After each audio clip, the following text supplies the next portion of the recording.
Welcome back, battlers. I have some awesome matches for you against Season 1 Ace LindenRyu. I'm going to open this first match with Haunter. He does decide to open with the Alolan Raichu. Now, these are both very glassy Pokemon, but as you can tell, Haunter's Shadow Claw does so much raw damage for a ghost. I do fire off the Shadow Punch here. Linden does decide to shield. He's going to fire off a Thunder Punch against the Haunter. I'm going to shield that in return. He does make the fast swap into Dusclops. I'm going to bring in my Charm Gardevoir here. This is an interesting matchup because Gardevoir is part Psychic. He does take super effective damage from that Shadow Punch. I'm going to let my Gardevoir fall here because that Dusclops is very low.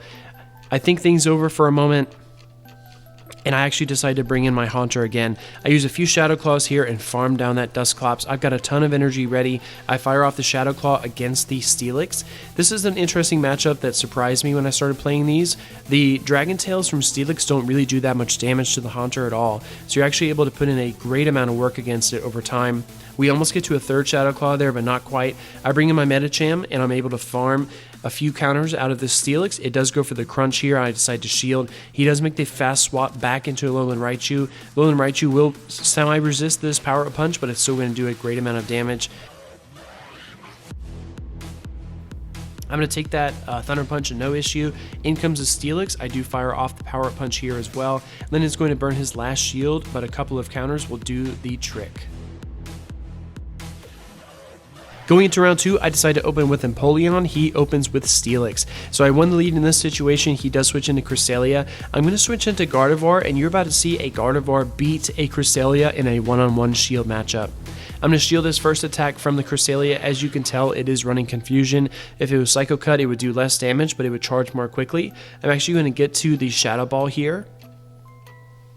And as you can tell, my charms have done an immense amount of damage. He is going to decide to shield the Shadow Ball and go for the Aurora Beam. And because the Confusion animation is slower than Charm, I actually win that matchup. Gardevoir is still standing. In comes Alolan Marowak, though, to bring us down. I'm going to bring in my Empoleon from before, and because AWAC is part Fire type, this is doing great amounts of damage. He is going to fire off the Bone Club. I'm going to get a few more Waterfalls here. I'm out of shields, however, I know I can tank at least one Bone Club at this rate. We both make a simultaneous switch into Steelix, and this works out perfectly for me. I do fire off the Power Up Punch here, and we're going to start ramping up this energy. I don't have any shields, so I have to be wary of that Earthquake. I know it's coming. The question is if I can survive it. That Steelix is very weak. Here comes the big bad Earthquake, and it takes a huge amount of our health, but we're actually able to survive. We're going to run back into this Alolan Marowak, although it's extremely weak. I do fire off the Power Up Punch here and bring it down. Getting into Game 3, I'm going to open with Gardevoir. I'm actually going to lose this lead because in comes my worst nightmare, Steelix. I fire off 6 charms and then make the swap into Empoleon, attempting to absorb the crunch, but he does not fall for the trick. Expecting the Earthquake, I do shield, and it is Earthquake. My Empoleon's still around. I'm going to use a few Waterfalls here on the Cresselia. I like how much raw damage Empoleon does. No matter what it goes up against, those Waterfalls are going to add up. It doesn't get to the charge moves very fast. I think a lot of people have pointed out that obvious fact about it. However, if you can do enough neutral damage just through the fast attack, it can actually swing some matches. I'm going to get here to another charge attack against the Cresselia. I make the switch, though, to absorb this attack. It is Aurora Beam, and Gardevoir loses about half of its health, but one charm does the trick. I have a lot of energy on Empoleon. My goal is to burn these shields and then unleash the Hydro Pump. So I do fire off the Synchronoise here, and we do take the shield from Steelix, expecting the Shadow Ball that would have KO'd. I think that's why Linden decided to shield there. I'm going to take that Crunch. I think things over for a couple of minutes. I'm going to bring in my Empoleon, fire off that Hydro Pump just as we planned. We're able to bring down the Steelix, and now the matchup really comes down to what's in the back. It is Alolan Marowak. I use a couple of Waterfalls. In comes my Frostlass, and unfortunately, Linden gets straight for that Shadow Ball, and he's going to bring us down. In comes my Empoleon, and I'm so weak that he brings us down. To kick off our 4th match, I decide to lead with Haunter. He decides to lead with Dusclops. Dusclops is such a bulky ghost Pokemon. It's really interesting to see it face off against Haunter. No, it is definitely the glassiest. I'm going to fire off the Shadow Punch and then attempt to go for the switch, but it doesn't go through. I'm going to shield this attack, which is Shadow Punch, and actually decide to stay in here. We're working that Dusclops down so fast. And we actually get to the excellent Shadow Punch here. We both encounter a little bit of lag, but it's just practice. It's just for fun, so we kind of, sit through it. I'm going to use a few more Shadow Claws. We're going to hit another snag of lag, but that Dusclops is really weak. I bring in the Gardevoir to try to charm it down. I'm going to defend this, expecting the Shadow Punch, and it is.